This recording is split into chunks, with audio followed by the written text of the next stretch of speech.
Namaste.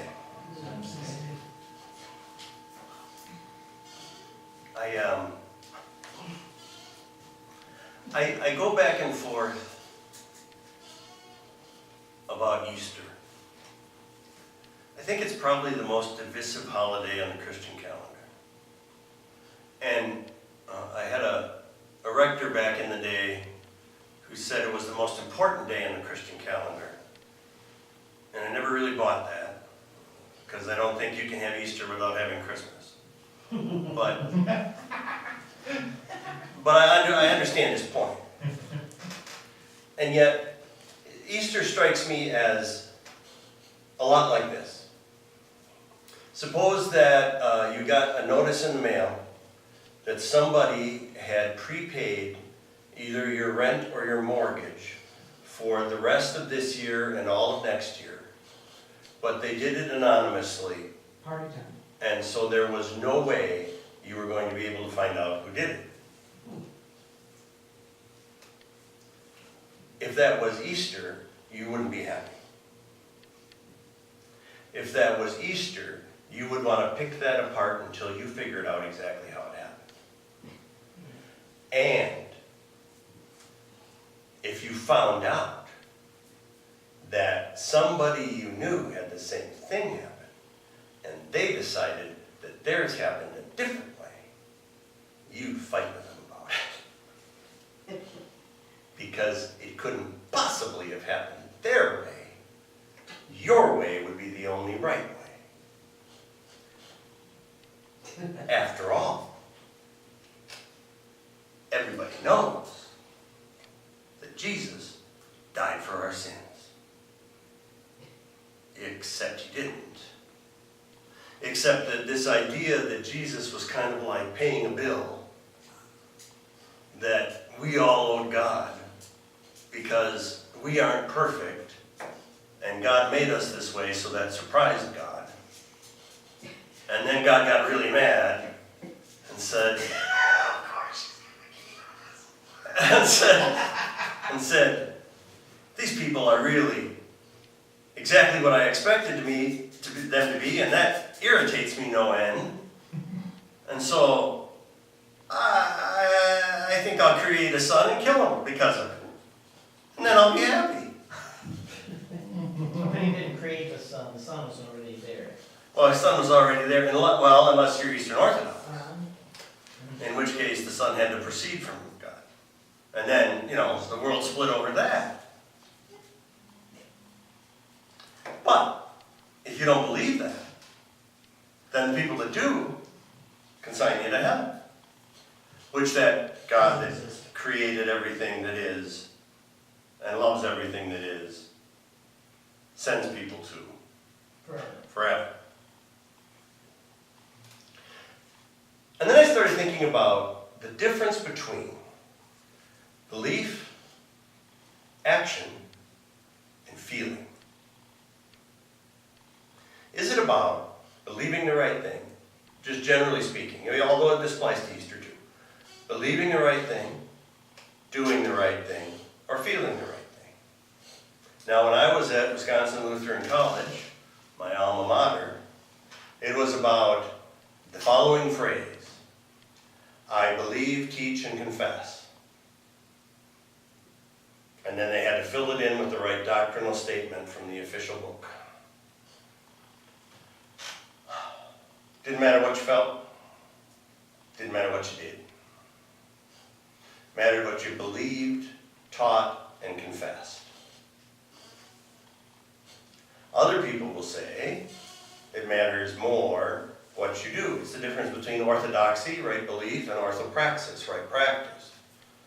And then you have people who are the frozen chosen. Anybody who comes out of a European religious tradition is probably frozen and chosen. Very rigid, don't really like to feel.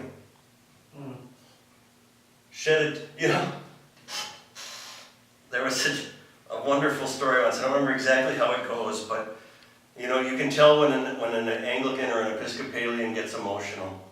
They go into church, they celebrate a wonderful evensong, and then they turn to the east and they think of England in the single tear form. Is that what those tattoos represent? Yeah, that's what the tattoos are. On the other hand, then you have folks from more charismatic traditions who get all lathered up and get all emotional. But I started wondering this week, is that real? Or do I get all emotional in those settings because then I can convince myself that I'm getting in touch with what I'm feeling? But what I'm really getting in touch with are manufactured emotions that some joker like me has brought forward because he knows how to manipulate music and he knows how to manipulate you in the message that he brings. And so he can bring you to joyful highs and sorrowful lows, but whatever you're feeling in here isn't coming out, you're just being distracted. And so then I started to wonder, wouldn't it be much healthier if we avoided the distractions we get caught up in? Like, who was the first one that really made it to the tomb? I used the John lesson instead of the one from the Synoptic Gospel this year because, you know, there's a foot race between Peter and John. Which one really made it? You know, John makes it first, but Peter goes in first. You know, we need somebody from the Kentucky Derby to call that race, right? And coming around the first turn, it's Peter in the lead with John coming up second. What difference does it make in first? Yeah, well, it made a difference to them. Yeah. Because it has to give Peter primacy of leadership, that's why John did this. Right. The only people it made a difference to were the religious authorities. In fact, so much of what comes out on the official story is only what made a difference to the religious authorities. And so what makes a difference about Easter, I think, is the answer to this question that my theology advisor at Wisconsin Lutheran said was of primal importance, and he was right. So what? Anything you confront, the question has to be answered. So what?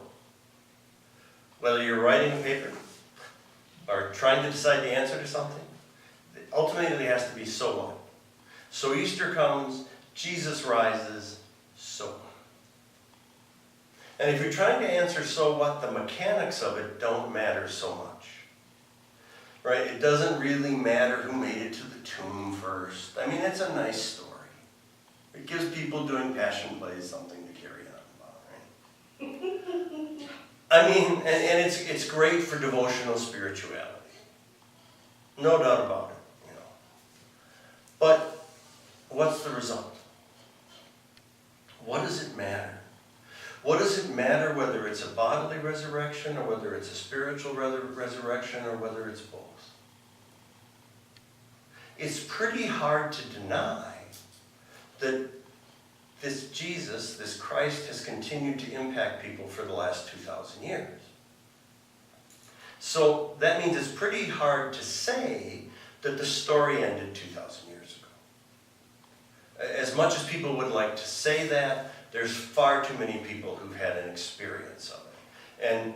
And with all due respect to all these angry little new atheists out there who want to say that it's a mass delusion, you know, psychologically that's not a very informed position to take on this. Something has happened that has moved people. And when you consider the fact that all the great universities, in fact, our healthcare system, and numerous, and just about every social program you can think of was developed in the West out of the church. This isn't something you can just dismiss as a hallucination or wishful thinking. I mean, there is a continuation that comes out of this.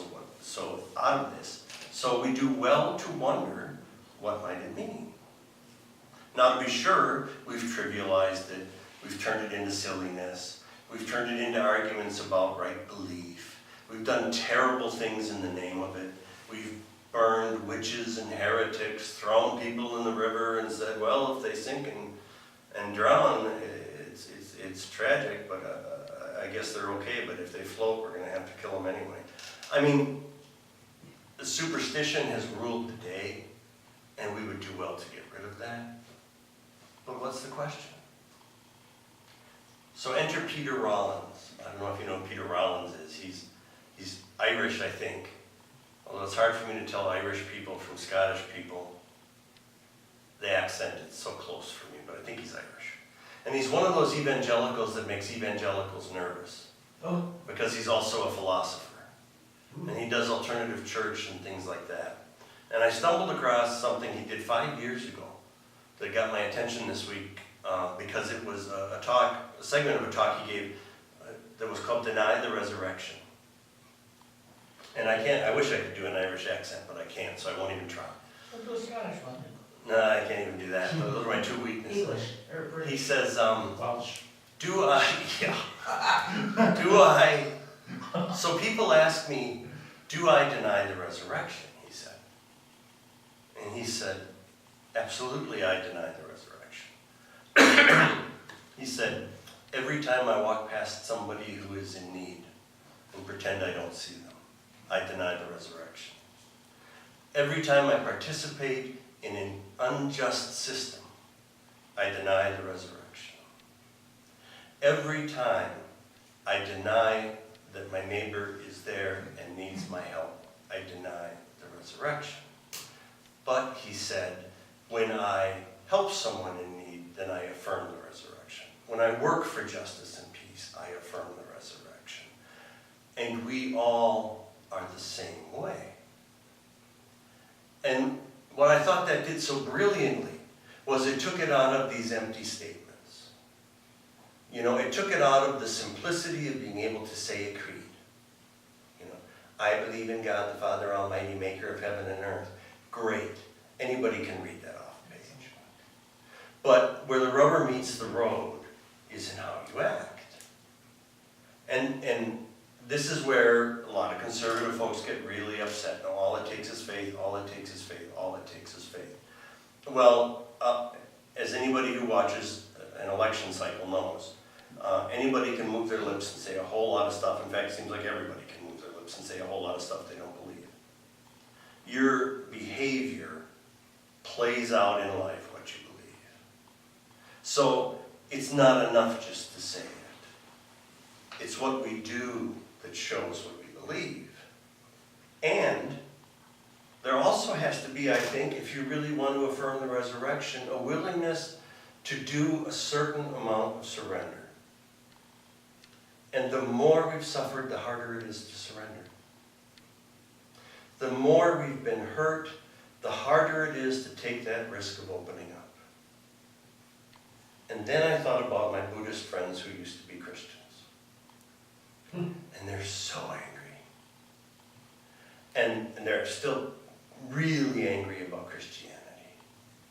And they go over to Buddhism and they say, oh, boom, I'm non-attached and I'm equanimous. And they're playing at it. Because they haven't embraced that pain yet. And they haven't opened up yet. And they haven't surrendered to it yet. All they've done is find a new hiding place.